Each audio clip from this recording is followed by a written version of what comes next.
আর হদিন অপরাধ আছে মাপ চাইলেও মাপ নাই। যেমন বাড়ির মধ্যে অনেক কল দিও বউরে কল দিয়ে মোবাইল নতুলের 11 কল হঠাৎ করে তুললে তখন কল দিতে হড়ে গিয়ে আমি ফুতুন রেখা করে ঘুমিয়ে দিয়ে তাহলে মোবাইল একটা ফাঁকঘর থাকি দেখো ভারি দি হইয়ার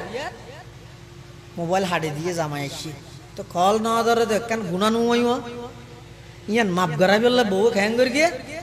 আইয়নের সাথে সাথে গরমের মৌসুম তো এনে শরবত তরবত লই টিস্যু টিস্যু লইয়ে রে সামনে দিতে ইয়ে দরজা খুললে মতর সাজি ফারি রে মুসকি আসি দিয়ে রে হ্যাঁ কতক্ষণে তো আল্লাহ হক্কা করে দিতে সাবো গামি রে খেয়ে নিয়ে বইয়েন আগে ফেরাস হইরা ইয়ন একটা টিস্যু দিয়ে ফুসি আসি লই শরবত তিন হওয়া নিয়ে কল না ধরে তো গুণা নামা ধরো মা ভোগিও হয় না